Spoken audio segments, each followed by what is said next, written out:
छत्तीसगढ़ में हाथियों का उत्पात किस तरह से जारी है, इस पर आपको एक खबर बताते हैं। प्रदेश के अलग अलग इलाकों में हाथियों के कई दल इस वक्त विचरण कर रहे हैं। आपको 3 तस्वीरें दिखा रहे हैं।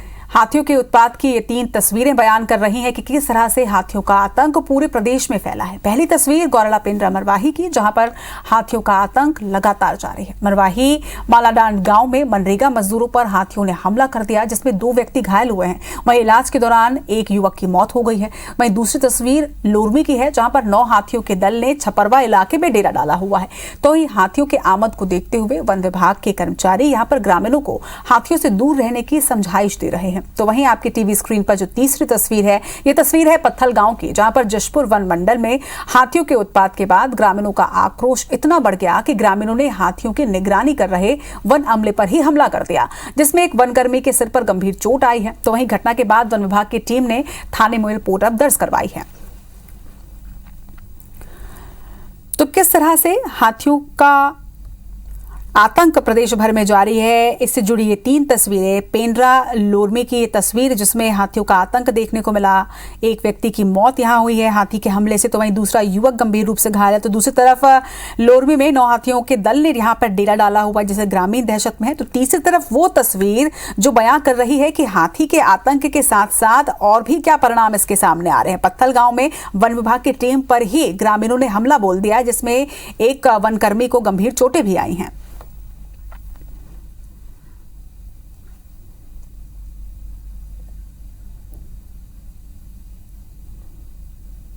लोग जा रहे थे सर काम के लिए, तो हाथी दौड़ाया सर आधे रास्ते में। ये पीछे पड़ गया सर, 2 आगे निकल गए साइकिल से।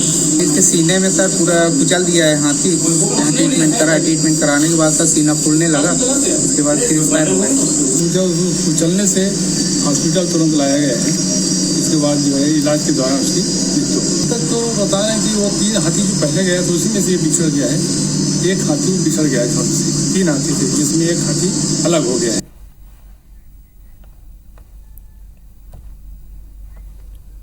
अंजाम दिया है, उनके ऊपर कार्रवाई चाहते हैं, और यदि कार्रवाई नहीं होती है तो हमारा वन कर्मचारी संघ आज से किसी भी प्रकार की हाथी गश्ती जन जागरूकता का कार्य नहीं करेगा।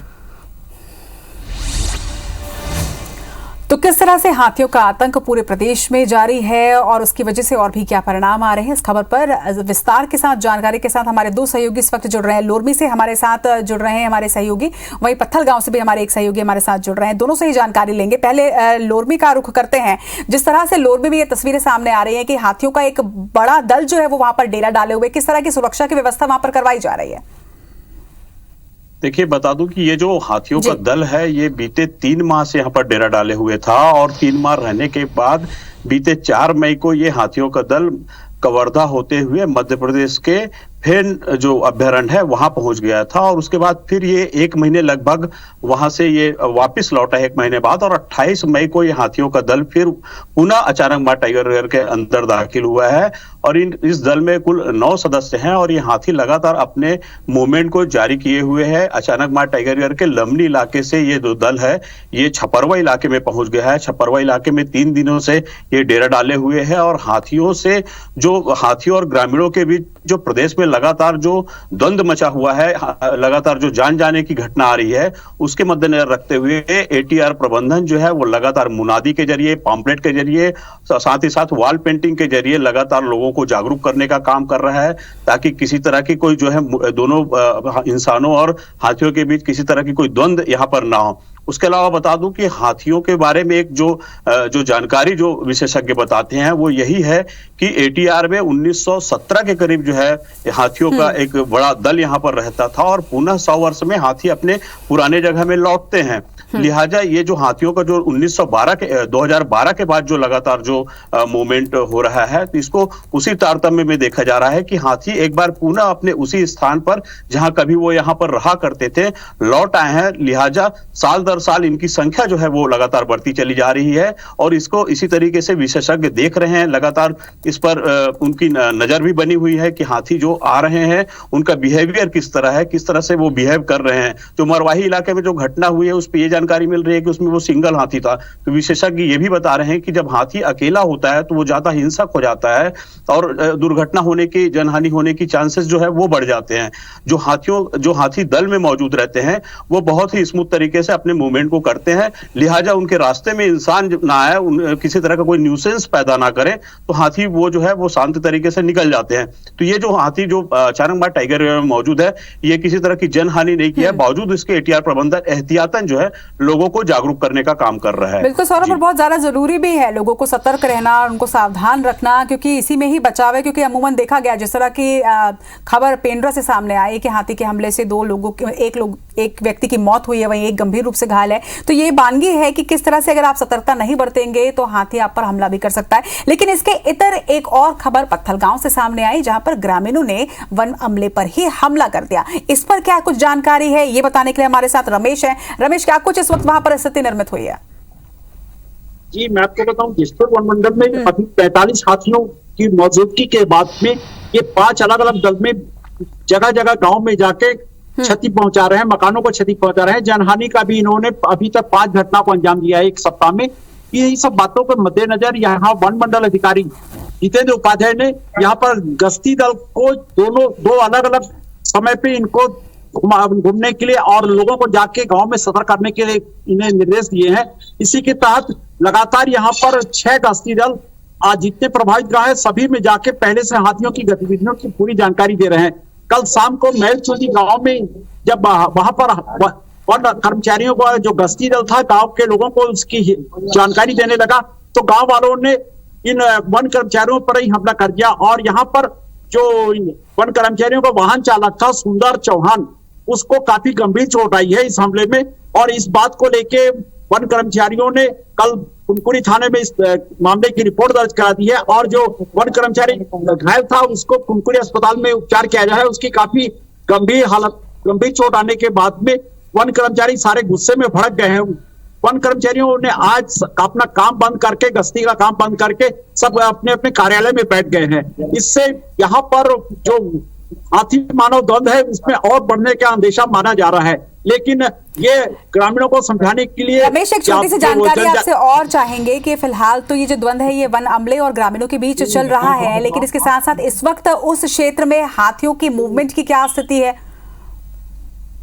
जी, मैं आपको बताऊं, हाथियों का लगातार मूवमेंट चल रहा है, क्योंकि जंगलों में चारा पानी नहीं होने के कारण ये हाथी रिहायशी क्षेत्र में पहुंचकर पानी की और चारा की तलाश में आके पहुंच जाते हैं, जहां पर लगातार ये इनमें जनहानि का अंदेशा बने रहता है। 2 दिन पहले भी ऐसी घटना हुई थी जब हाथियों का दल पंडोरा गांव में पहुंच गया था, तो वहां पर हाथियों ने एक किसान को कुचलकर मार डाला था। इसके बाद में एक महिला को भी इन हाथियों ने इसी दिन कुचलकर मार डाला। हाथियों का बात को देखते हुए वन अधिकारी काफी गंभीरता से काम कर रहे हैं, लेकिन देखा यह गया है कि इसमें ग्रामीणों की भी निश्चित रूप से कहीं न कहीं गलतियां नजर आ रही हैं और ग्रामीण हाथियों को खदेड़ने के लिए उनके पीछे अपनी जान को जोखिम में डालकर भागते नजर आते हैं और वो हाथियों को खदेड़ने के उसमें काफी वो नजदीक में चले जाते हैं, जिससे उनके जान पर खतरा हमेशा मंडराते रहता है। अभी भी आज जान का खतरा लगातार बना हुआ है और इसी वजह से शायद ग्रामीणों का जो आक्रोश है वो वन अमले पर फूटा है। अगर बात करें वन विभाग की कार्रवाई की, तो सौरभ, आपसे ये जानकारी चाहूंगे कि जिस तरह से उस क्षेत्र में इतने बड़े हाथी का दल है, सुरक्षा के क्या इंतजाम, वन विभाग के किसी अधिकारी से आपकी कोई बातचीत की? वहां पर जो ग्रामीण है उनकी सुरक्षा को लेकर वन विभाग अगला स्टेप क्या लेने वाला है? देखिए, इसको इस तरीके से समझा जाएगा कि जो जंगल है वो जंगल के अंदर इंसानी आबादी भी रहती है, साथ ही साथ जंगली जानवर भी रहते हैं। तो इतनी जागरूकता वहां रहने वाले वनवासियों में भी आमतौर पर रहती है। बावजूद इसके किसी तरह की कोई और दुर्घटना ना हो, इसको लेकर जो समय समय पर वहां पर जो है मुनादी के जरिए, साथ ही साथ वॉल पेंटिंग के जरिए, नुक्कड़ सभाओं के जरिए लोगों को ये बताया जाता है कि जब कोई जंगली जानवर या हिंसक जानवर जब उनके गाँव के आसपास इर्द गिर्द जब कोई मूवमेंट करता है तो किस तरह से उनसे बचा जाए। इसके अलावा जो है उनको यह भी बताया जाता है कि किसी तरह के उन्हें नुकसान ना पहुंचाया जाए। इस समय वन विभाग के सामने सबसे बड़ी मुश्किल ये रहती है कि इस तरह जो द्वंद जो देखने को मिलता है, जिस तरह से अभी जो घटना सामने आई है, इसमें जो है वन विभाग को खासी परेशानियों का सामना करना पड़ता है कि इंसान जो है कई बार जो है जानवरों को नुकसान पहुंचा देते हैं और जानवरों के मौत की घटनाएं प्रदेश में कई बार देखने को मिल चुकी है। कई बार जो है हाथियों की मौत संदिग्ध अवस्था में उनकी लाश बरामद हुई है। तो इससे बचाव के लिए लगातार लोगों लोगों को जागरूक करने के लिए नुक्कड़ सभाओं का, वॉल पेंटिंग के जरिए, साथ ही साथ जो है उन्हें मुनादी के जरिए ये बताया जाता है कि किस तरह उससे जो है बचा जाए। वन्य प्राणियों और इंसानों के बीच तो ये द्वंद्व लगातार जारी है, क्योंकि जिस तरह से जंगल कम हो रहे हैं, वन्य प्राणी रिहायशी क्षेत्रों में पहुंच रहे हैं, लेकिन अगर ग्रामीणों और उसके साथ ही वन विभाग के बीच ये द्वंद्व शुरू हो जाएगा तो इसके परिणाम बेहद घातक हो सकते हैं। देखना होगा कि इन तमाम समस्याओं का समाधान किस तरह से वन विभाग और प्रशासन निकालता है। आप दोनों का बहुत बहुत शुक्रिया, सौरभ और रमेश।